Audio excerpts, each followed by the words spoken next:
Because it's not just the evening gown. You have to think that there's your fitness trainer. There's your food that you're eating, and eating very healthy can be very expensive. Your skincare, you have your hair care, you have your nails, you have your teeth. So all the exterior. Now you have to find a swimsuit. You have your fitness wear, your evening gown, your interview outfit. So this is just your wardrobe and your preparation, not including your entry fee or your hotel accommodations or your spray tan. There's just a lot that goes into it. So you really do have to be a businesswoman in that regards of being like, how can I finance this endeavor to compete?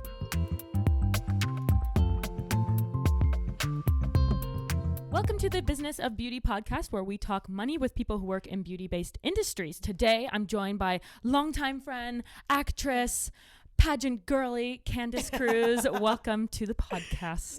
Thank you. I'm glad to be here. I want to get right into the pageant stuff. Yeah, let's go. Because that is a world that I know so little about, and I think if you're not actually in the industry, most people probably don't know about it. Yeah. Myself, I just watched Toddlers and Tiaras and was obsessed with it growing up, so that's my knowledge of pageants. Yeah. So, Candice has won Miss Teen United States. Yep. Mm-hmm. And you also won Miss Teen Globe United States. So I've been doing pageants for almost 10 years. So I won Miss Teen United States. That was actually my biggest pageant, the first pageant I actually won.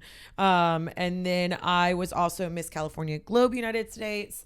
And then just competed in pageants. I competed in the America system, the USA system. So anyone that is familiar with pageants, there is a very specific branding of sorts of each of these individual companies that girls compete in. And then anyone that doesn't, the best way to describe it is like, it's all a sport, but one's basketball, one's baseball. You know what I mean? Or you could even be like the Lakers versus the Clippers type of thing. So, yeah. Okay. And then what are some of the other big pageants you've competed in, their full names? Yeah, so I competed in Miss Kentucky America. So that was going a trajectory to Miss America. And so I won preliminary pageants 2 years in a row and went to compete at Miss Kentucky. And then I ended up coming out to California and competed for Miss California USA 2 years. And from there, I got asked to also compete for Miss Globe United States. So I ended up going as Miss California. And the Miss Teen United States was before I did the Miss America organization and Miss USA organization. And Miss Kentucky USA I competed for as well. That's quite the resume. So at what age did you start, and who or what got you interested in doing pageants? Yeah, so I started actually a lot later. A lot of people assume toddlers and tiaras. They automatically are like, oh, you've been in pageants your entire life. I didn't really start until I was about 18-ish. I'd always wanted to do pageants when I was little. Like I did the county fair pageants. Yeah. But it was before puberty, and we didn't look like kids look like now. I very much like awkward braces, frizzy hair, really didn't know what was going on in life. So when I was in high school, I actually won my high school homecoming queen, which was really cool experience. And from there, one of my advisors in school came up to me, and she was like, there's this scholarship opportunity for anyone that's a homecoming queen throughout the United States, and you can compete and then go on for your state and go to Miss Homecoming Queen or Miss America's Homecoming Queen, something like that. And so I ended up getting to go to the Liberty Bowl and go in the halftime show and then compete for Miss Kentucky Homecoming Queen or whatever it was. And I didn't win, but it was my first like actual like, okay, let's try this pageant thing for real. And I got first runner up. And the winner came up to me afterwards and was like, you're really good at this. You should try it. And simultaneously, her mother went to my mother and was like, she's really good at this. You should try it. So on a whim and for fun, my mom and I went to, in Kentucky, pageantry is like, it is a sport, which is where I grew up. And so we, during the summertime, would travel around to different counties and compete in these county fair pageants. And so it's very much, if you've ever seen the movie Beautiful with, what is her name? It's a great movie. It was one of my favorite movies. And that's actually one of the reasons why I always wanted to do pageants because I saw that movie. And you just travel around to different counties and you compete, and you have your bathing suit, you have your interview, you have your evening gown. And that first summer I placed in every single pageant. I didn't win any, but I placed in every single one. So my mom and I were like, okay, this is great.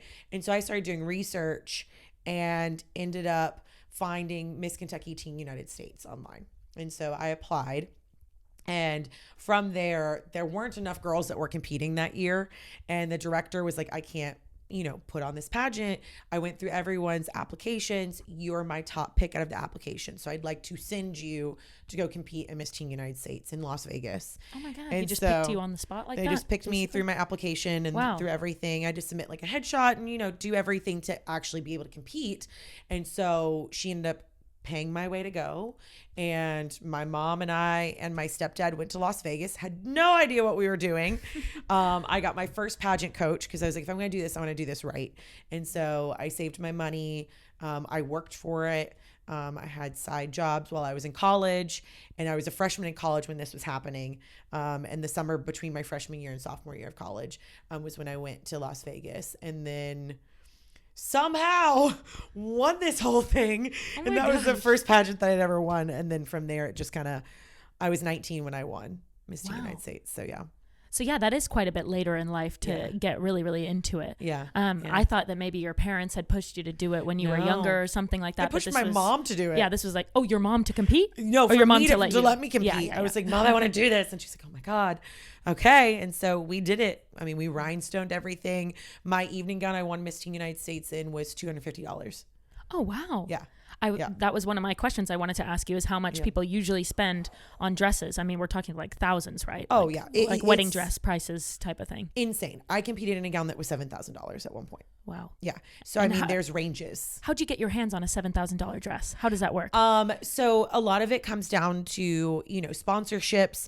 I always say a lot to the girls that I work with now or that I've coached or I've, worked with while they're getting ready to compete or whatnot. And some of them are, oddly enough, I'm not that old out of the industry. Like I quote unquote retired at like 27, 28. Okay.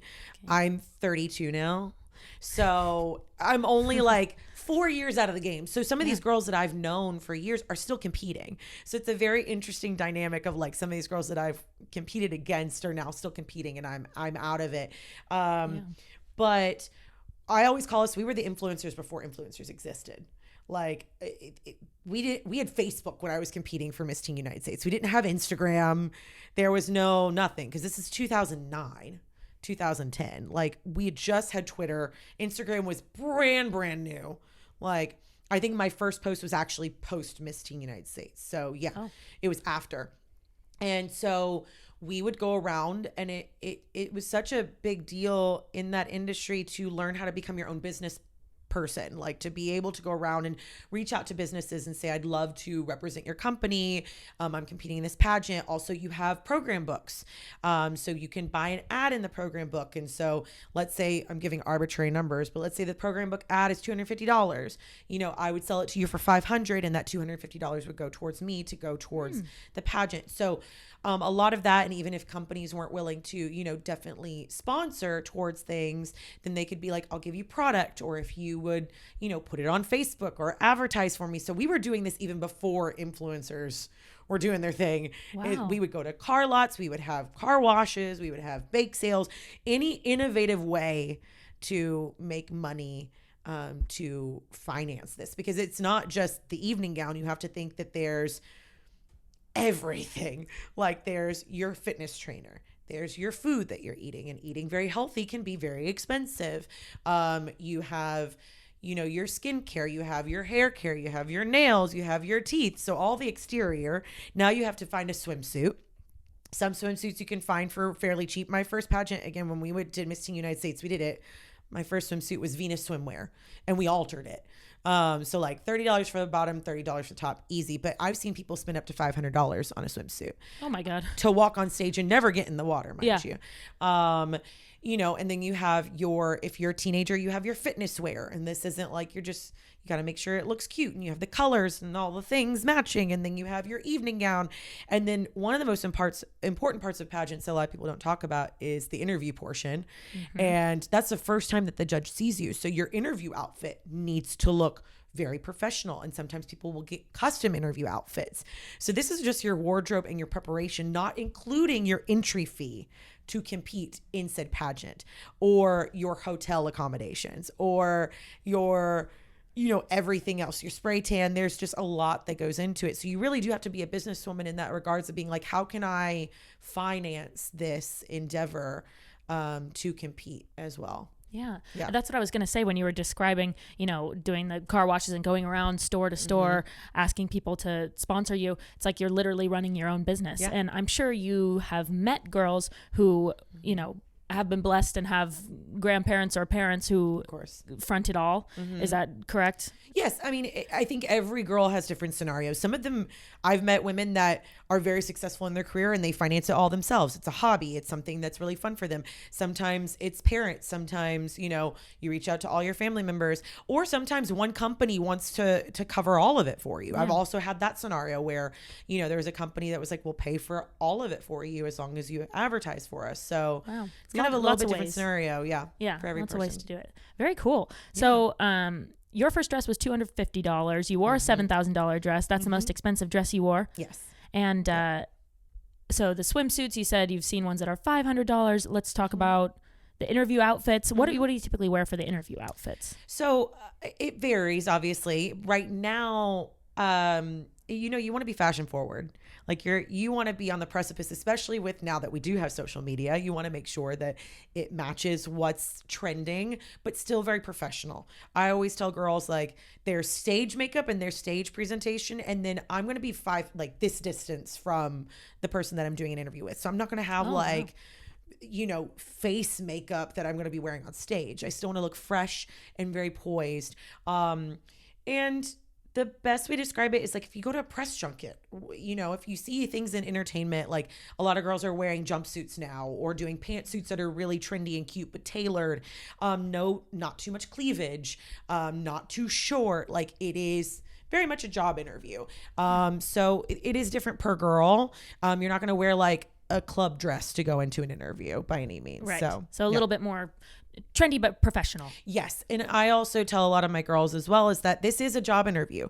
If you win Miss California USA, you win Miss Arizona America, you win whatever, or even Miss USA or Miss Universe, the job is to represent the company and represent it beautifully, and to go around and to do service and to speak on behalf of the company, speak on behalf of your platform, speak on behalf of yourself. And so the first time that you walk into that interview, you want to make sure that you're presenting yourself as such. They want to see you already ready, being like, I could crown her tomorrow and she could go out the next day and like do a wonderful job. And so I always tell people to go in with that appearance. Like, what is it that you're branding yourself? And I think that's a lot of, the transition of, oh, I'm just going to do a pageant. No, what is your brand? Who are you? And what are you representing? And what are you saying about yourself the moment that you walk in the door or you walk on stage? Yeah. So how do you prepare for those types of interview questions? A lot of this, just a lot of talking. Everyone has their different approaches. There's a lot of coaches in the industry. I've met a lot of wonderful coaches. A lot of them are my friends, have been my coaches, my mentors. And again, it's knowing yourself. I always talk about, there's a lot of misconceptions around pageants. And that's a big conversation topic of like, do pageants have a purpose now? What purpose do they serve? And I think it's all about empowerment for women, really giving them a platform to better themselves. When I was competing, I'm never competing against the next girl. I'm never competing against you. I'm competing against myself to become better. And so what are my opinions? What are my standpoints? What do I stand for? What are my values? What are all of these things when I go into an interview that I want to share? And then I always give girls, you go in with a mission and you're driving the car. Those judges are there and they're just as nervous as you are. So making sure that you kind of carry that conversation. So practicing a lot and practicing in different time constraints, because different pageants have different time constraints for your interview. And just really getting good at having a conversation, having a full circle and not talking. Yes. Off the cliff, either being like, okay, well, where did we even get to? So. Yeah, coming to a hard stop. When I watch those, pageants on TV, it's like sometimes the judge will ask a question and then they will answer it in some capacity, but it's like they put their own message in there. However the question is phrased, they'll eventually make it so they get to say what they need to say. Mm-hmm. Do you find that to be true? Like you kind of go in, as you said, with what you want to say and find a way to throw that in there with the questions asked. In my opinion, that's the best type of possible answer. Because again, they're wanting to get to know you. I don't know how to have world peace. If we knew how to have world peace, then like we'd have it, you know? So they always ask those they're like how so do you have generic world peace? questions. I'm like, everybody love each other, like that. Shouldn't that be the golden rule? Yeah. But you only have 30 seconds most of the time on those onstage questions, which is what majority people see. Yeah. There's an interview prior to even being on stage. For anyone that watches TV, there's been weeks or days worth of preparation and competition already leading up to the moment that you see on TV. So the 30 seconds, you really do have to kind of hone in specifically. And again, remember that we all have different viewpoints in the world. So you don't want to offend, but you also still want to be integral to who you are as a person. And I think that's also one of the reasons why a lot of people throw in their own personal information, is because it is my opinion. Like, you're asking my opinion about the question. So I'm not a lawmaker. I can't tell you how we're going to solve all these things, but I'm going to give you my opinion. And also, if I have something to share about my experience, I'm going to throw that in there too. Yeah. Yeah. Well, it sounds like you have a lot of experience in this and would make a great coach. Thank you. In your experience with using coaches yourself, can you break down some numbers for me? Like, how much does it cost for a session? How much to kind of have them on a retainer type of thing? Yeah. Would you hire them for just one pageant, or are they on your roster forever? Like, how does that work? I really suggest any girl that wants to compete in a pageant to have a coach that's devoted to her. Not necessarily devoted, because of course coaches, it is a business. So of course they're going to have multiple clients. A good coach is going to tailor to each girl though, because every girl is different. You're going to find a good coach that's going to empower you to be the best version of yourself, to really get to know you and see the bigger puzzle piece and help you put the puzzle pieces together, and really guide you and help you find that right fitness person. They're going to help you with your photos. They're going to help you with all these other things. Pricing wise is a little bit harder to discuss because there are varying different prices. It also depends on per state. Like California is a little bit more expensive. New York is going to be a little bit more expensive because you have specific states that are very, very competitive in pageants. Even Texas, for example, our Miss Universe currently was Miss Texas. So we haven't had a Miss USA win Miss Universe since Olivia Culpo in 2012. Wow. And so this is the first time that USA's won. And so these are certain states that the prices are going to be a little bit more expensive. Can we have like a ballpark for a California coach for like a major pageant, let's say? Per hour, I would say you're looking at about at least $150. $150 an hour. At least. Wow. About. Now that's give or take. I'm sure you can find some that are a little bit less, around 75, but I wouldn't say anything less than 75 is something I've seen before. Yeah. And then it also depends on their accreditations. You know, I have some friends that, you know, won very large pageants. They've competed, they've won. So that then you also have, it's like you have, you know, coaches that are brand new, their price is going to be a little bit different. If you have someone that's worked with multiple girls that have gone on to win, they obviously have the secret sauce that's going to get you to the next step, or helps it click. So again, I the only reason why I'm not giving specific amounts is because I don't want it to infringe upon someone else's business and lowball, but I've seen anywhere from $150 up to $300 an hour. Okay. So, and you can buy in packages, you can buy in retainers, you can buy different, like, you know, everybody has it set up differently, where some people only want to work with a coach for interview. Yeah. That would be a different price than working with someone for walk. And your walks are different as well. Yes. And I mean, you come from modeling, so Right. I'm sure you know in that regards. I can say from a modeling perspective that pageant walks and model runway walks are so different. And I have done some runway shows where, can I call them pageant girls? Yeah. Is that fine? Yeah. Pageant girls will come and do like LA Fashion Week or something like that. And they walk so differently. Yeah. Completely different walks. So is it essential to get a coach, at least initially, to learn how to do that specific pageant walk? Because it's so different than what I would initially think to do. I would say 1000%. That's just me though. The difference between me competing without a coach and me competing with a coach is like night and day. Wow. Like night and day, because we can only be so introspective on who we are. Eventually you get the skills, and of course you can, you know, go without a coach. You're just fine tuning things. But at the beginning, because I mean, even knowing the history of pageantry, like Catriona, who was Miss Universe, I want to say 2018, I think. But she was from the Philippines. And if you watch, her walk became a trademark. It was called the Lava Walk. Oh. And so she has videos of where she first started, where it's just like, it was fine. But then between there and to her signature walk is just astronomically different. Wow.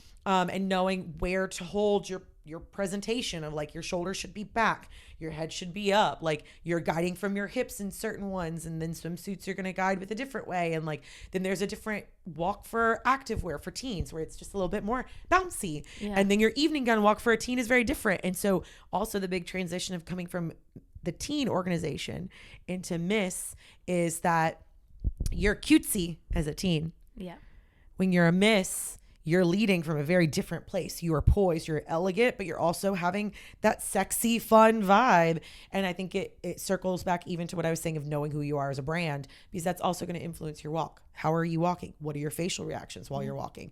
I can't do a resting face. I look very angry. You're a smile girly I have to smile on the runway or whatever you call it. If I smile, it's like a different smile. There's like a sultry smile versus like a having a fun smile. And then if I'm doing a straight face, it's not for long. Yeah. It's not for long, because otherwise they're like, is she okay? Yeah. Does Just she a need quick to go to the smile. bathroom? Is she all right? I don't know. When you were 18, 19, first starting to compete, was it nerve-wracking to have to be in a swimsuit on stage, like at that young age, showing your body to a crowd of people? You know, it's so interesting because everything has shifted so much since when I first competed. I know that sounds crazy, but like, what was that, 15 years ago now? Almost 2009? Where are we at? 14 years ago. Yeah. So it was a very different time where we were wearing bathing suits as teens. Even as junior teens, you were having a bathing suit, which I think would never fly nowadays. Like, so now that doesn't happen. no, you're in activewear. You are in a sports bra and like workout shorts or workout pants, which I think when it first shifted, there was such an uproar. We were like, well, why can't we? But then I look at it now as an adult and I'm like, absolutely, you should be in activewear. No one should be wearing a bathing suit on stage under the age of 17. Yeah. In my opinion. So if people want to come for me, go for it. But but at the time, I'm also shifting because it didn't bother me. I didn't think anything of it. Yeah. I never had this misconception or this concept that I was being sexualized. I never, ever saw it that way. I never saw it in a way of it being inappropriate. I made sure that it was, still very conservative in that regards. So to answer your question, no, I never felt like that at all. I think it's just the day and age and everything in time has shifted a lot. I do appreciate now that we're in activewear for girls. I think it's a lot more comfortable for them too. And it gives them more time to be teenagers. Yeah, and have fun, exactly. And then go into Miss. I always tell girls that are teen, I'm like, don't rush it. You will get to Miss. I promise you. But like, you don't get to wear all this cutesy fun stuff when you're a Miss. Exactly. So let that transition happen. It will happen naturally. Yeah. Exactly. Yeah, that bikini stuff from a young age is so funny. It's very similar to the modeling industry where, I started at 16, 15 and a half or something, almost 16, which I thought was very young, but I know plenty of girls who started at 12, 14, whatever. And back then, you did digitals in a swimwear or in a swimsuit. Now they give you the option to do a tank top and jeans or swimsuit, whatever you want type of thing, especially when you're younger and just submitting yourself to all these agencies. But it is kind of crazy to look back now that we have the perspective that we do to say, we were just showing I know you said yours was more conservative, but we were showing a lot of skin for that age. Yeah. Kind of crazy. Do you notice any other changes happening in the pageant world? Like, I know that Victoria's Secret, for example, like completely rebranded and they're incorporating more like plus size girls and women of all different colors and things like that. Do you see that transition happening in the pageant world or not as much? I do. I think that, it's always a transition in general. But I think that there's so much more conversation on body positivity in the industry, which I'm very proud of, especially because, we have had so many beautiful women of color that have won the pageant, and it's because they deserved it 1000%. And I think that that's such a huge deal. And I've listened to them speak about, representation and seeing themselves on stage and being that representation for other girls. So I think that we're seeing so much more diversity across the plane in pageantry. And then also same with body positivity, more curvaceous. I think the conversation now isn't about how skinny can you be? It's how fit and healthy can you be? Again, it's showing the best version of yourself. And then we've also had some beautiful women that were transgender that have gone on to compete now for Miss USA. Oh, wow. Miss Nevada 2 years ago was actually one of the first transgender women to compete at Miss USA. Stunning and beautiful woman. I've heard wonderful things. I've never actually met her in person, but I've heard wonderful things about her. And then Miss Spain was also the first transgender woman to actually compete at Miss Universe a few years ago. So we are making such big strides in the industry to really be more inclusive and to really let every person that wants to compete in that regards. Yeah. I think the best rule of thumb for anybody competing is be confident in who you are, because when you come out of it, only one girl's winning. Yeah. So if you try to fit into a mold and you don't win, that's going to be a disappointment for yourself. If you're 1000% authentic to who you are and what you're presenting, if you don't win, you're still going to be proud at the end of it all and be like, you know what? I gave it my all, but I didn't fit what they were looking for this year. And absolutely. So yeah, we've been talking about that in quite a few of these episodes that I've been recording, is that beauty is a lot less about how you actually look, but it's how you hold yourself and maybe how you style yourself to feel most comfortable and most confident. And yeah, you can walk into a room and everyone will think you're beautiful because of how you hold yourself, you know? So it's more about that, as you're saying, than 1000%. Just how you look on paper. And two, at a pageant, every girl's going to be beautiful. Yeah. Every girl that is there is going to look amazing. Yeah. They've all been working so hard to be there that it's like, it comes down really that light inside versus anything else. All right. So want to dive a little bit more into the numbers. Yeah. Can you tell us how much it costs to enter a pageant? I know that probably varies a ton, but whatever, some ballpark numbers. And then how does the prize situation work? Yeah. Between teen and Miss and all that jazz. Sure.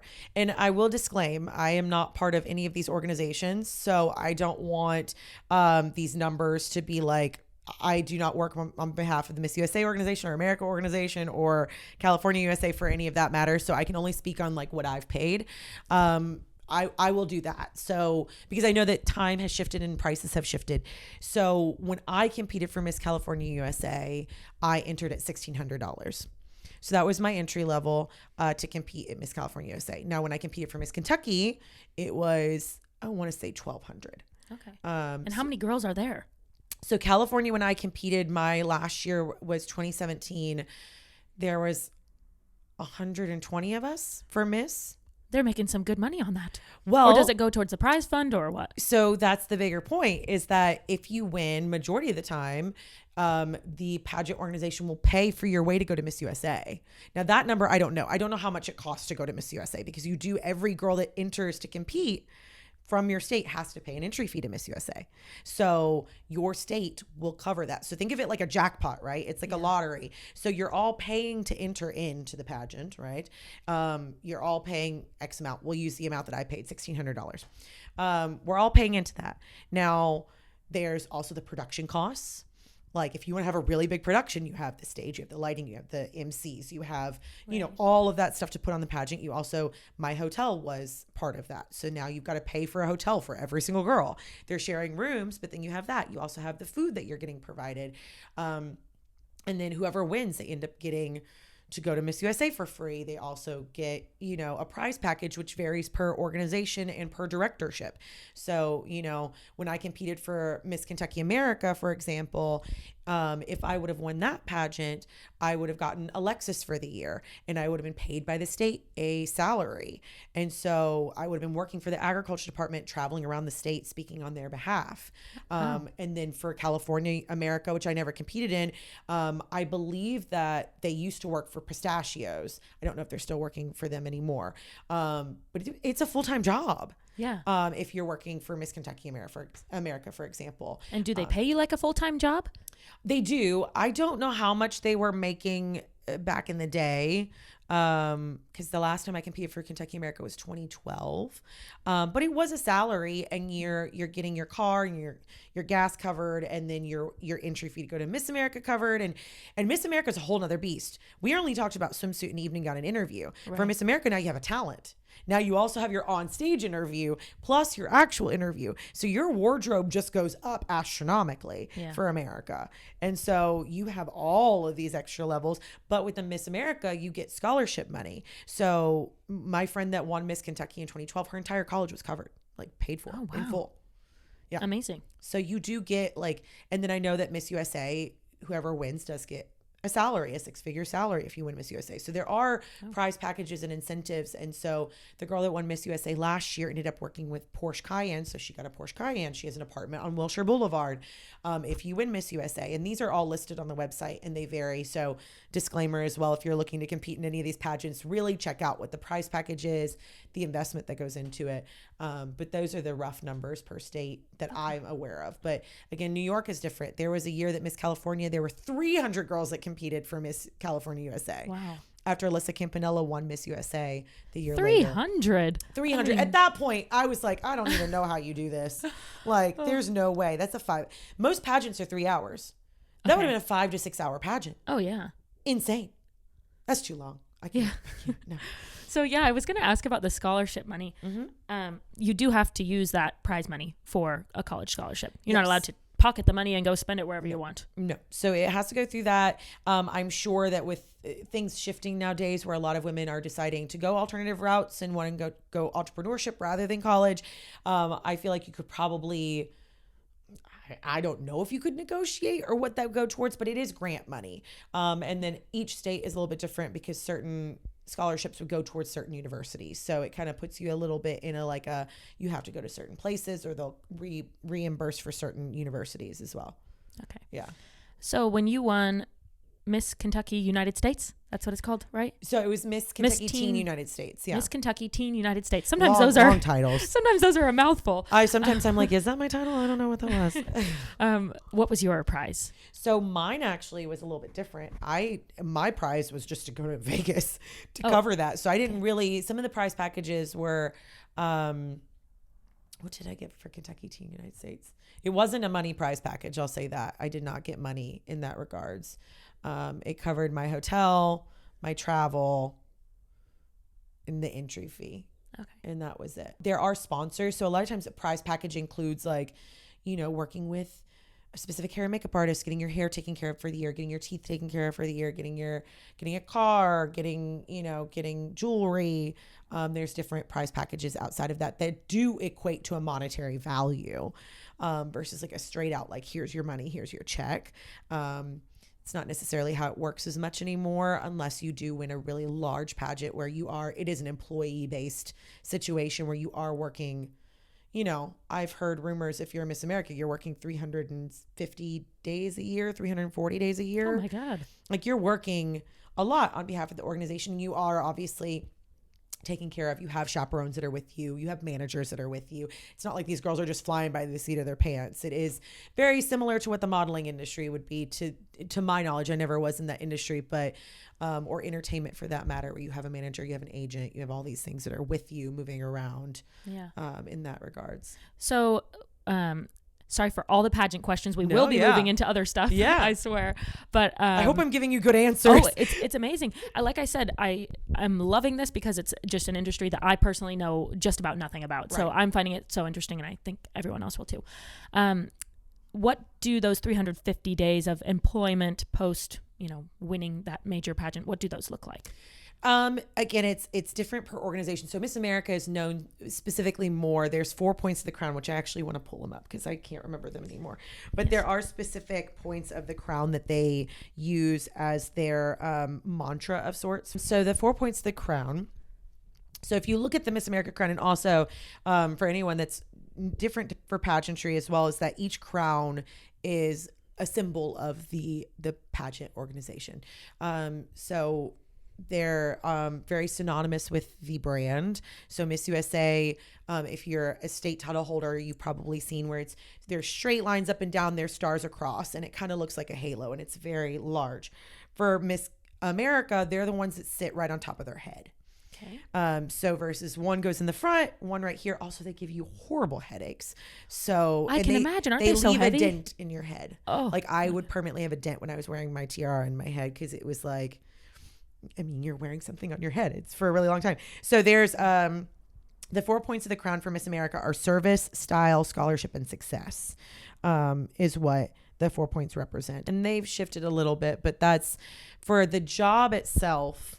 For Miss America is more focused on philanthropy, really focusing on academia, that type of thing. So scholarship, service, success, style, like you're trying to encompass all 4 of those. And then obviously there's just appearances, going to red carpet events, going to speak on behalf of the organization, speaking a lot to children, going to a lot of schools, going to a lot of veterans hospitals, going to, work with your platform and really do service, get your hands dirty. And that's also what Miss World does as well.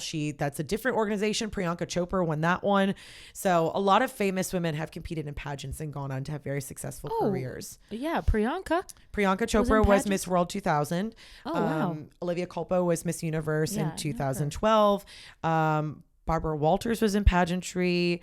Oprah did pageantry. Halle Berry was first runner up at Miss USA. Wow. Like the list goes on. Eva Longoria came to LA because she won a pageant and they paid for her way to come to LA. And then she came out here and worked. So pretty great stepping stone for a lot of different careers. Exactly. Can you write off those expenses that you pay for coaching, hair, makeup, whatever else off your taxes? No, you cannot. Why? Unless I will not. I am not a tax advisor, so I would highly suggest no one write that off.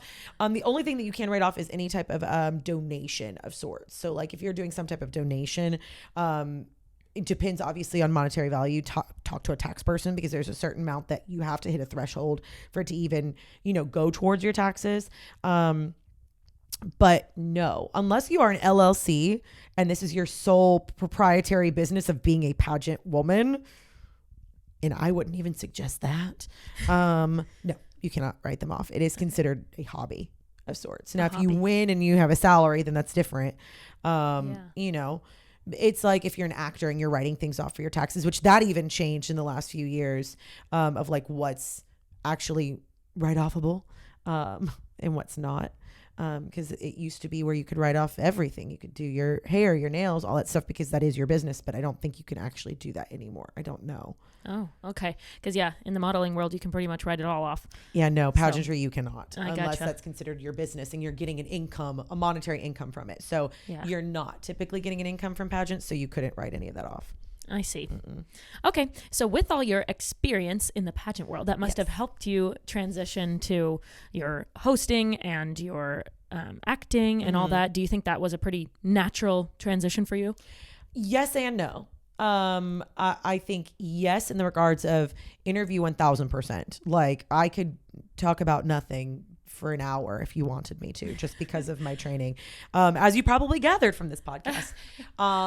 So that really did help for hosting. My degrees in journalism, so I had also the structure of that from the University of Kentucky. And with acting in general, you know how to, I always say acting and the job that I'm pursuing is pageantry without a crown and without a sash. Like if you're going to the Emmys and the Oscars, like it's pageantry. Yeah. I get to pick a pretty gown. I get to really look nice and get to walk down a red carpet and be on stage. So yes, in that regards. And I think just really getting to know who I am. Now, in the way that it didn't help, and I will say this and be very open because this is a personal experience, is that coming from pageants and in the day and age that I was competing in pageants and going into hosting, there was this level of having to undo this pageant Patty persona that I had had for so long, specifically in Kentucky. Coming to California was a little bit more lax. Like, again, when we're talking state to state, every state has a different personality when it comes to a pageant girl and what their style is, what their presentation is, because every state is a very different personality in and of itself. So there was a little bit more of a transition from Kentucky to California. And then even figuring out, like, what is my voice? In pageants, you have to be a lot more PC because you are talking to the masses. But with hosting, I had to figure out what my voice was. Like, I think that's why I encourage so many women now going into pageants to do what I had to retroactively kind of work on in that regards of being like, what do I like really, really want? Or is this person who I really am anymore? In the realm of acting, to connect that, turning on.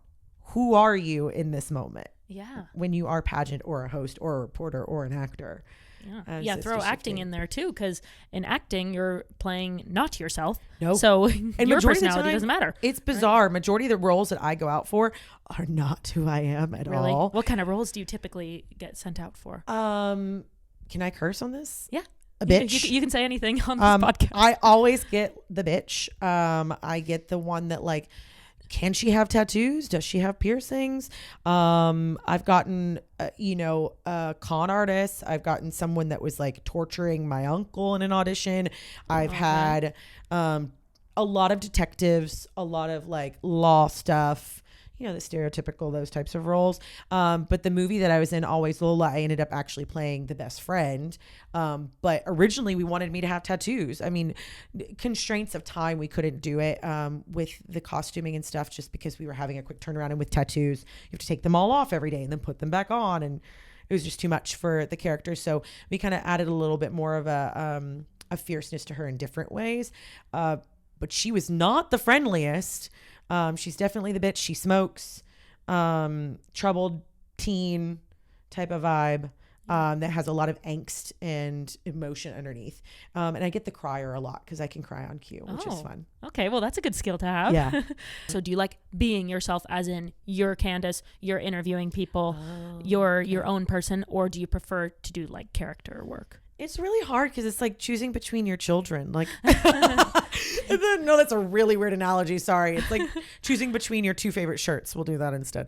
But I love both. Yeah. I feel like it goes back to like being a multidimensional person. Like when I first came to LA, they were like, pick a lane. And I'm like, but I don't want to pick a lane. And so now we're in a day and age where multi-hyphenates are the thing. Yeah. As long as you have a clear-cut version of what that hyphenate is, because otherwise people are like, where are you going? Like, you're throwing spaghetti against the wall and I don't know where it's going. But yeah, it's really hard to narrow down because I think there's so much beauty in both. I think the through line for both is telling story. Mm-hmm. Like telling other people's stories is really the construct of both. Like as an actor, I'm embodying another character and telling someone else's story. I'm using someone else's words. With hosting, they're my own words, but I'm still sharing and interviewing someone else to tell their story. So it's all very much story driven. That makes sense. Yeah. So let's break down the finances a little bit. Not your personal finances, but just in general. Yeah. In general, does hosting make more, or does TV and film acting make more? And throw commercials in there too, because I know that's a very lucrative section. Commercials are extremely lucrative, and I think the industry is changing a lot too, because there's not residuals as much anymore, because we do have streaming. So a lot of contracts are looking different. And again, I haven't had the blessing yet to be on a big network TV show. So these are also like people sharing things with me and like just knowing the industry and having my pulse on that. You can make very good money as an actor. Very good money as an actor, even as just like an actor on a TV show. Like you're making thousands per episode. Like a day rate of an actor in SAG, I believe, is around $1,200 a day. And if you're shooting for every day over 3 months. That's just as a guest star, co-star. Now, if you're actually a series regular, like you're talking thousands of dollars. And so it depends on where you're at on the call sheet. So for anyone that doesn't know, a call sheet is basically the sheet of the day per day. And then it goes down from like hierarchy. So the highest paid actor is number 1 on the call sheet. And then you go down in placement. Oh, wow. They just put that right on there. Well, I mean, you don't know how much money they're making. Yeah. But like, I mean, if you're working with, Scarlett Johansson, she's going to be number 1 on the call sheet. Reese Witherspoon, they're going to be number 1 on the call sheet. And then there's ways around, taking, I heard through the grapevine, like with La La Land, for example, they took a lower pay and then on the back end made a percentage of the box office. So lower budget films sometimes will, if the actors are really passionate about it, will take a pay cut at the beginning and then retroactively get paid back from the box office. Indie films, there's a lot of ultra low budgets now where you're not making a lot of money. Like you can do ultra low budget and your compensation is your accommodations and your food and your travel. Sometimes it is like your day rate is going to be like 125 to 500 a day. So there's varying. And with acting, it's really, you have to be passionate about it because you're not making this thousands of dollars until you've paid your dues. And your SAG dues on top of that. So you do have that as well. What are the SAG dues? SAG dues, I believe right now are $3,000. Just to get in initially, or you pay every year? To get in initially, and then your membership rate changes by depending on your income of how much money you made per year as an actor. Okay. And you do have to be a part of the union, which we're very grateful for the union. The union is, thank you. The union is very, very amazing for actors in that regards.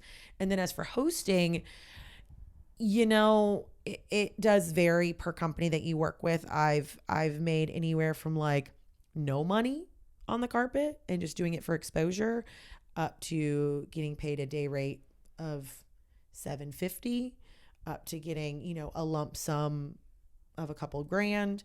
So it really does vary per job. And what their budget is. And then that's also where agents and managers come into play, because I'm at the point now where I'm like, I don't want to talk about money. Can someone else talk about it for me? You're supposed to be the talent, the face. Like when you have to break that barrier and start talking money, it gets very uncomfortable. It does. But I also think it is important though to know your money standpoint as an actor, because you are your own business too, or as a host. But then negotiations and things like that, it is just something safer. And a lot of times these contracts have different things in there that I would much rather have my manager deal with, where I'm like, hey, can you be the person that, you know, looks at the contract, make sure that I'm protected, make sure that the company is protected, because you have a contract going into all of these too. Yeah. Wow. Is it the same amount as it is in modeling? You give your manager 20% typically? It depends on the manager. Most of my agencies and managers have been around 10 to 15%. Oh, that's nice. Yeah. I just learned, actually last year I've been in the industry for 10 years and I learned last year that I'm basically splitting my pay from a modeling shoot 60-40 because they take 20% from me, their model that they're representing, but they also take 20% from the client. So they basically get essentially 40% and the talent 60%. Yeah. So anyways, I was just going to ask you what that looks like in the acting world. I believe that it's 20%. It depends on the contract. Some places they'll do like your rate plus agency 10 or agency 20. So it is very similar in that regards, where the agency or your representative will get a certain amount. And then every representative is different. Some people get, you know, a cut of everything that you do all in perpetuity, or for the duration of the run of whatever you're doing. There's also, you know, if one particular agent, if you have multiple representatives, some will only take a cut for the job that they get you. So I always encourage anyone getting into acting and hosting, make sure you read the fine print of your contract, because some agencies will be like, well, we didn't get you the job, but we're your reps, so we get a percentage. And you're like, wait, hold on a second, I got the job myself. Yeah. So that's important. And also I've been very blessed with all of my reps that they are very fair and want to make sure that I'm taken care of as a talent as well. They're not ever going to take anything that, you know, isn't in line with what they should be doing. You know what I mean? Nothing out of breach of contract by any means. Yeah. That's good to hear. Yeah. I think usually that's the case for a lot of people, but of course you hear horror stories. So I'm sure that exists in both of our industries, but of course. I think people get really excited when they see the bright lights and they're like, oh my God, you should never pay to be a part of an agency or a representative. Like, they should be getting their compensation. On my end, at least, you don't get compensated until I get a job. Right. But you do have to pay for SAG up front. But SAG is separate. SAG is just as a union for an actor. Your reps should never pay for your union dues. Yeah. That's yourself. But they should never be like, well, to be a part of our agency, you have to pay $500. No. You should never red pay. flag. Red flag. Run away. So for people who don't know about the union, can you explain what SAG is and why it's kind of crucial that you're a part of the union? Sure. So there's 3 different terms. So there's non-union, which is majority that's where everyone starts out. So there's non-union, and then there's SAG eligible. So what that means is that I have now completed enough jobs or been Taft-Hartley'd, which is that shifting in the industry as well, where someone has paid for you to become union eligible. Because to get Taft-Hartley'd, if you've heard the term or have not heard the term before, is basically if they can't find anyone else, you are the only person that could fulfill this job. So I'm going to pay a fee to the union to make sure that you can work, because you can't work a union job if you're non-union. Got it. You can't work a SAG job unless you're union. And so you have to be something so specific and unique and a unicorn to become Taft-Hartley or a company to pay you to become eligible. So that's what happened for me, is that I got eligible from a company being like, we want her, we will pay to get her eligible. We will Taft-Hartley. Because I had been working to get SAG eligible for 5 years. What are the requirements? Why is it so difficult? I mean, I know why it's so difficult, but tell us why it's so difficult. I think it again, it's shifting now because there's different constructs of like, you can be an influencer and there's a certain amount of like, you can have certain amount of jobs that, you know, can get you into the union. So I definitely researched that. At least that was a talk, because there were so many streaming shows like on Facebook and TikTok and Snapchat and all these other things that like you could put them towards union. But I think there were specific eligibility requirements. So to get eligible, you have to have at least 3 union credits. So here's the catch-22, the egg before the chicken. I don't know which one you want to use, but to get a job, to get SAG credit, you have to find someone that will give you a SAG voucher. Some companies don't want to give you a SAG voucher. That used to be you could work enough background jobs that you could get a voucher. That's no longer a thing. Oh, I didn't know that. This is all news to me. I thought you just worked 3 background jobs, get your SAG eligibility, and then I worked as a background actor for like 2 years when I first came out here, and I never once got a SAG voucher. And I was background on a lot of very big shows and feature films as well. So the way to get a SAG voucher as well is you have to be solely focused on. If you're background, no. But if they're going to background and I'm standing behind the lead actor for like a long enough period of time, I'm going to get a SAG voucher. So you have to have 3 SAG vouchers, or you have to, again, get Taft-Hartley, or you have to book a job where they're willing to have a non-union, pay to have a non-union person on it, and then you can get eligible from that. You can work, once you're eligible, you can work 3 jobs as SAG eligible before you are a must join. So I'm still as an eligible because I right now could book a SAG job, but I could also work a non-union job. So again, always go by the discretion of your representatives. But if you are still at the beginning of your career or you're still getting non-union jobs, it's better for you to be eligible, because then you can work both. Yeah. We don't want to put you in a pigeonhole where you're not going to be able to make money because you don't have enough credits, but you're SAG, and then you're not going to end up, you know, being able to work. Because you're also competing against better actors when you're SAG. Correct. And then there's this thing called FICOR, where if you are SAG eligible and you financially cannot get jobs that are SAG, they will allow you to work non-union jobs, but you have to prove that you have to be FICOR. Wow. You are very literate in this subject. Like, when you're around, you listen to a lot, because these are things that you should know as an actor. Even as a starting actor, you should know all of this stuff. Yeah. And again, things are constantly shifting. It used to be where it was stagnant across the board. This is the way it is. And now it's like every year there's a new guideline that like, but yeah. So right now you can do that. And then once you become eligible, once you become a must join, then you pay your dues to become union. And then once you're union, you pay different dues. And then to get health insurance within SAG, you have to work a certain amount of hours and get a certain paycheck in order to get insurance. Wow. They don't make it very easy on the actors. No, they don't. Goodness sakes. It's a lot. You're in a couple of very cutthroat industries. Yes, I am. I don't know if I'm crazy or I just love it. I think it's the love it part. So I think you have to be a little crazy to pursue things that you really, really are passionate about and loving. Yeah, absolutely.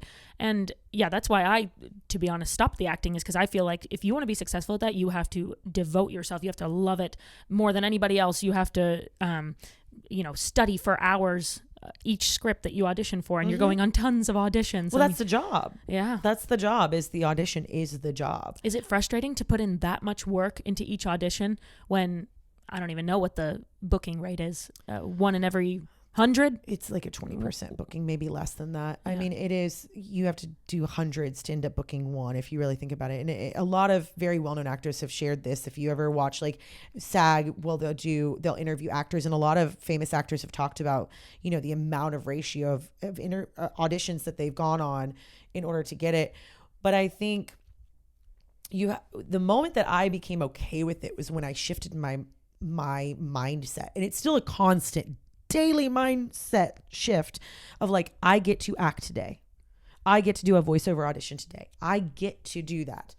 It's not about the job. The job is the cherry on top.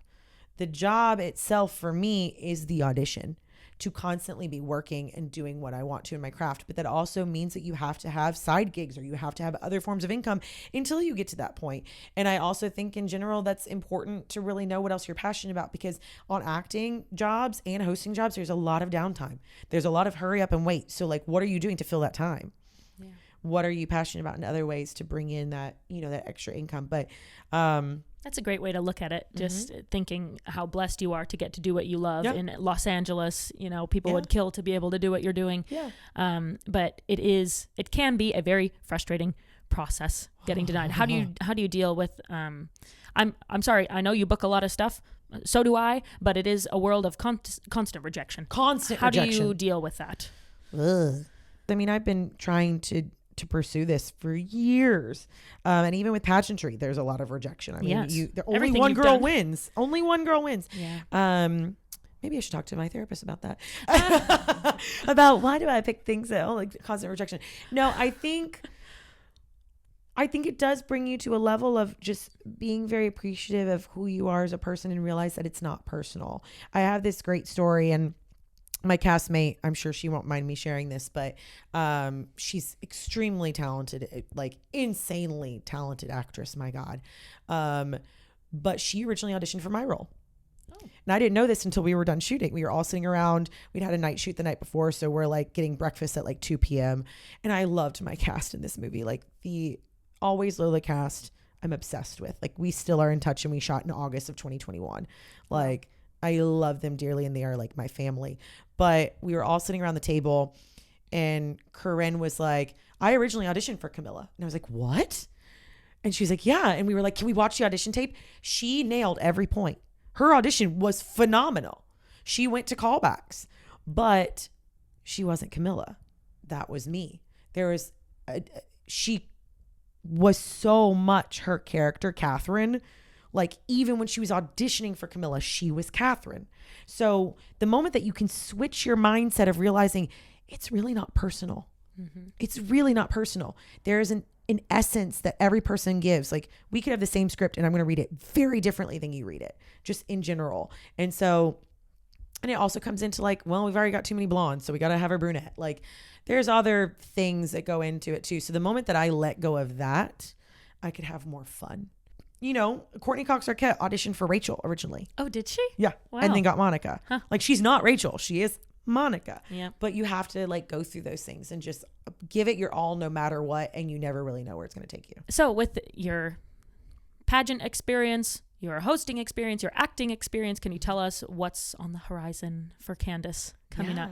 I mean, I'm always supporting my pageant girls. I love pageant women. I think that they're just so empowered and beautiful women. And I love being on the other side of it just as much as being on stage. I never thought I'd say that, but like, it's just such a fulfilling experience to be on the other end. So I'm hoping to, you know, work in the pageant industry again in the near future. And then as for hosting, I do a lot of red carpets for a lot of different companies.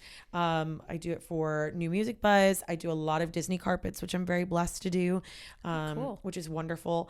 And then I've done guest spots on Rotten Tomatoes. Hopefully, you know, they're a wonderful company to guest on that I've had the opportunity to do that. I work for NBCLX, a freelance as well, doing their entertainment coverage. So those are a couple of places you can see me in the past and hopefully in the future. And then as for acting, Always Lola did get acquired, which is super exciting. I got my first Deadline placement, which is for any actor that is like goals. It was on my vision board. Like if you look on my vision board, like Deadline is there. So it's coming out this summer. Where, I'm not sure yet. So just stay tuned on that. But you can always go to alwayslolafilm.com or find us online, and we'll be updating it. But we won 5 film festivals. Oh, fantastic. Which was huge. How about on social media? Pimp yourself Social out. media. Oh, yes. Candice R. Cruz. So the R is my middle initial. Across the board for everything. I try to make it easy. I'm revamping my own personal podcast called Basi Bonitas. That was out years ago, and now we're going from a duo to a solo, and it will just be me as the host, but really focusing a lot in the Latina market, specifically geared towards Latinas, Latine individuals, and a lot of tastemakers and people that are making really big waves just in any industry across the board that are of Latinx descent. So I'm Puerto Rican, that's my background, on my father's side, and having really important conversations around mental health, around culture, around entertainment, anything really, because we're having representation, but there's still not enough. And I think that there's always room for more. There's enough seats at the table. Yeah. In the modeling industry, it's kind of come to light that is the least represented ethnicity in the modeling world. Yeah, I think there's a big lack of representation, just in my personal opinion. And USC Annenberg actually does or USC does a big media breakdown every year of the numbers of representation by race and ethnic background. The Asian descent, South Asian, and Latino community is very underrepresented in that regards, and Native American as well. So. Right. Yes, I've heard that as well. Yeah. Well, I love that you're doing that podcast. That'll be amazing. I can't wait to tune in. And I do have to leave you with the question that I end every episode with. Give it to me. Which is, what portion of your success do you attribute to your good looks, your genetics, luck in any way? And what portion do you attribute to your hard work and dedication and drive?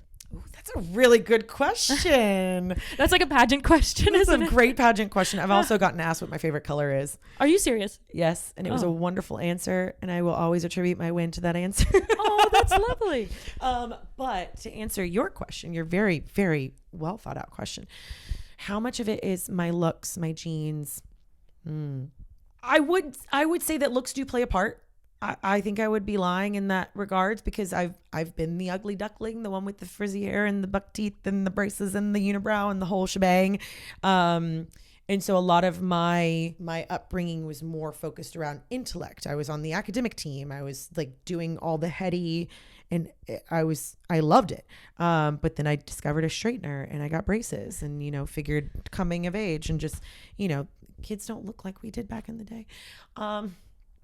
It's true. But I do think that when I say looks, it's not just specifically, the aesthetic. It's when I am my most confident, I think I'm my prettiest. And I can see, and even in photos of when I'm confident and when I'm not. And I think I attract more opportunities from the way that I present myself when I am more confident. That's the exterior, if I'm taking care of myself. So my skin looking good, by eating healthy, what I'm putting into my body, what I'm putting on my body, and how I'm presenting myself. I think looks do play a part of how you walk through this world and how people perceive you the moment that you walk into the door. We all do that. We do it on dating apps. You immediately size someone up just by what they look like. And not to say that that's good or bad. That's a whole nother podcast. So I do attribute some of that to looks. What percent would you say? Like 5%, 25%, and the rest hard work? How much do you attribute to? And that can also be luck, just with how you were raised, or I don't know, whatever else. Just I'd say it's a good 50, to be honest with you. I'd say it's about 50-50, because especially in the industry that I'm in acting and hosting specifically, it's like, it is a look. It does matter. It is. It does matter. Like, you're not casting. When we watch movies, there's a specific reason that certain people get cast in certain things because of their look. You just said that you were Camilla because you were Camilla. So yeah, it's like, it plays a part too. And then as for hard work and determination, I think it really comes down to also, what is the word I'm looking for? Tenacity and resilience. Like, I think there is a nice intersection of divine timing, luck, hard work. So what's that? There's a saying where it's like hard work meets luck, and it's well, I know the one that's like the more hard work you put in, the luckier you get type of thing. Oh, I like that one too. Yeah. But yeah, and lucky girl syndrome, for anyone that's tapping into that right now, I do love that, because it is like, I am so lucky, incredible, amazing things happen to me easily and effortlessly always. Oh. So if you have that mindset, that. I think that it's a daily practice. But if that happens, I think that encompasses your whole question is like, what is the aura that you're radiating that's going to make you more beautiful? It's going to make you more attractive. I've seen very aesthetically pleasing people that are not the nicest people. Yeah. So, you know, It's the whole package, as you said. The whole package. Well, I love that. Thank you so much for coming on. This is so much fun. Thank you for having me. Love you always. Love you too. Signing off. I'm proud of you. Thank you. You too.